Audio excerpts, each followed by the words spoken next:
UP board परीक्षा 2024 देने वाले कक्षा 10 के सभी छात्रों के लिए बहुत बड़ी गुड न्यूज़ है। यूपी बोर्ड की तरफ से एक पीडीएफ जारी किया गया है जिसमें बताया गया है कि 2024 में आपके प्रश्न कहां कहां से पूछे जाएंगे।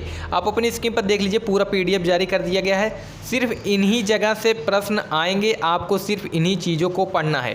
तो वीडियो में पूरा लास्ट तक बने रहिए, पूरा दिखाने वाला हूँ। और चैनल को सब्सक्राइब करके बगल वाली घंटी को दबा करके आल पर कर लीजिएगा यूपी बोर्ड परीक्षा 2024 की तैयारी करने के लिए और मोस्ट इंपॉर्टेंट क्वेश्चन पाने के लिए। तो सबसे पहले आप अपनी स्क्रीन पर देख लीजिए, विषय हिंदी कक्षा 10 खंड आ बहुविकल्पी प्रश्न। आपको पता होगा कि बहुविकल्पी प्रश्न भी आते हैं, तो यहाँ पर देख लीजिए। सबसे पहला बहुविकल्पी प्रश्न कहाँ कहाँ से पूछे जाएंगे उनको देखिए। हिंदी गद्य के विकास का संक्षिप्त परिचय शुक्ल युग तथा शुक्लोत्तर युग से पूछा जाएगा।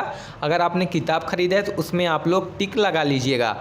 5 नंबर का प्रश्न आएगा, 1 नंबर का एक प्रश्न रहेगा। उसके बाद हिंदी पद्य के विकास का संक्षिप्त परिचय रीतिकाल एवं आधुनिक काल। रीतिकाल और आधुनिक काल से सिर्फ प्रश्न पूछा जाएगा। उसके बाद तीसरा आ जाएगा काव्य सौंदर्य के तत्व, रस, हास्य एवं करुण रस। हास्य रस और करुण रस से प्रश्न पूछे जाएंगे। परिभाषा उदाहरण आएगा और पहचानना रहेगा कि ऐसा, जैसे कि हास्य रस का उदाहरण दे देगा और आपसे पूछेगा कि इसमें कौन सा रस है। ये सब मोस्ट इंपॉर्टेंट क्वेश्चन आपको प्रोवाइड करने लगूंगा 2-4 दिन बाद में। तो आप लोग चैनल को सब्सक्राइब करके बगल वाली घंटी को दबा करके आल पर करिए। साथ ही टेलीग्राम को ज़रूर से ज्वाइन कर लीजिए, लिंक डिस्क्रिप्शन में दिया हुआ है। दूसरा रहेगा अलंकार, अर्थालंकार, उपमा अलंकार, रूपक एवं उत्प्रेक्षा अलंकार। बस इन्हीं से प्रश्न आपके बनेंगे। उसके बाद छंद आएगा, सोठा एवं रोला से आपका छंद रहेगा। उसके बाद चौथा आ जाएगा आपका पॉइंट हिंदी व्याकरण, शब्द रचना के तत्व, उपसर्ग और प्रत्यय। आपको उपसर्ग याद करना है और समास याद करना है। यहाँ पर उपसर्ग देख लीजिए, आ से पूछा जाएगा, अन से पूछा जाएगा, अधि से पूछा जाएगा, अप से पूछा जाएगा। बस आप लोग जितना बताया जा रहा है उतना याद कर लीजिए, इन्हीं से प्रश्न पूछा जाएगा। उसके बाद समास आएगा, द्वंद्व समास, द्विगु समास, कर्मधारय समास और बहुब्रीहि समास। 4 समास आपके पूछे जाएंगे, इन्हीं को आपको पढ़ना है। बहुत छोटा छोटा सिलेबस हो चुका है इस बार। उसके बाद तद्भव तत्सम शब्द एवं पर्यायवाची रहेगा। उसके बाद संस्कृत व्याकरण आ जाएगा, सर्वनाम तद युष्मद, इसको भी पढ़ लीजिए। अगर आपने किताब खरीदा है तो किताब में है, अगर नहीं खरीदे हैं, जब आप लोग अपना क्वेश्चन बैंक वगैरह खरीदेंगे तब उसमें टिक लगा लीजिएगा। बाकी मैं आपको मोस्ट इम्पॉर्टेंट ये सारी चीज़ें प्रोवाइड करूँगा जो कि बहुत बार परीक्षा में पूछे गए हैं और 2024 में आने वाले हैं। तो उसके बाद वाच्य प्रयोग और वाच्य परिवर्तन, पद परिचय, विकारी एवं अभिकारी शब्द। उसके बाद खंडवा आ जाएगा, वर्णात्मक। वो तो ऊपर के बहुविकल्पी प्रश्न थे, अब यहाँ पर लिखने वाले प्रश्न आ चुके हैं।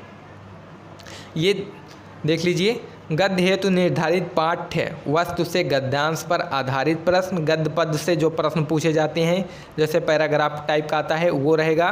संस्कृत गद्यांश का संदर्भ सहित हिंदी में अनुवाद करना रहेगा। जो संस्कृत का श्लोक रहता है उसे संदर्भ सहित हिंदी में अनुवाद करना रहेगा। संस्कृत पद्यांश का भी हिंदी में अनुवाद रहेगा। उसके बाद निर्धारित खंड काव्य से कथानक, चरित्र चित्रण एवं तथ्य आधारित प्रश्न। निर्धारित गद्य खंड के पाठ वस्तु से संबंधित लेखकों का जीवन परिचय एवं उनकी प्रमुख रचना का नाम। जीवन परिचय रहेगा, उनकी रचना का नाम, वो मैं आपको प्रोवाइड कर दूंगा कि कौन कौन से जीवन परिचय आएंगे और कौन कौन से जीवन परिचय हमेशा से आते रहे हैं।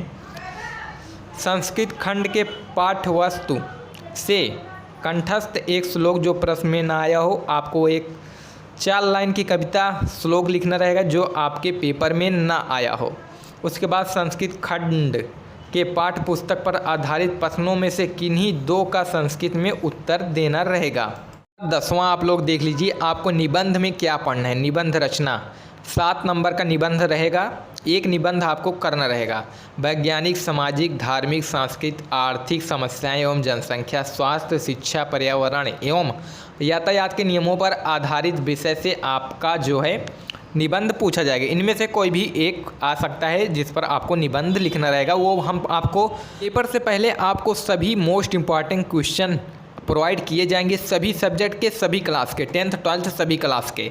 तो वीडियो को ज़्यादा से ज़्यादा शेयर करिएगा अपने फ्रेंड, फैमिली मेम्बर, स्टूडेंट के साथ में। उसके बाद यहाँ पर देख लीजिए, अगला प्रश्न जो था मैंने सारी चीज़ें बता दिया है। अब यहाँ पर बताया गया है कि परीक्षा किस किस टाइम पर कराया जाएगा कॉलेज में, ये भी इसी में बोर्ड की तरफ से बता दिया गया है। इन्हीं सभी में से, या उसके बाद आप लोग गद्य में कौन कौन से पाठ है उसको देख लीजिए। यहाँ पर इतने पाठ हैं। उसके बाद संस्कृत हेतु जो संस्कृत का पाठ रहता है उसमें कौन कौन से पाठ हैं यहाँ पर देख लीजिए। यही पाठ आपके किताब में इस साल हैं। इस साल बहुत सारे पाठ कम कर दिए गए हैं। बस इन्हीं में से आपके सारे प्रश्न बने हैं। ऊपर जितने भी बताए उन सभी में प्रश्न आपके आने हैं। तो आप लोग चैनल को सब्सक्राइब करके वीडियो को ज़्यादा से ज़्यादा शेयर करिए। किताब लिए हैं तो टिक लगा लीजिए, वहीं से पढ़ना स्टार्ट करिए। बाकी मैं आपको मोस्ट इंपॉर्टेंट क्वेश्चन 2-4 दिन बाद प्रोवाइड करना शुरू कर दूंगा। सभी सब्जेक्ट का ऐसे ही मैं आपको मोस्ट इंपॉर्टेंट सिलेबस दिखा दूंगा, क्लास 10th का, क्लास 12th का, हर सब्जेक्ट का। तो चैनल को सब्सक्राइब जरूर करना, टेलीग्राम को ज्वाइन करना। लिंक डिस्क्रिप्शन में दिया हुआ चैनल के नाम से बना हुआ है।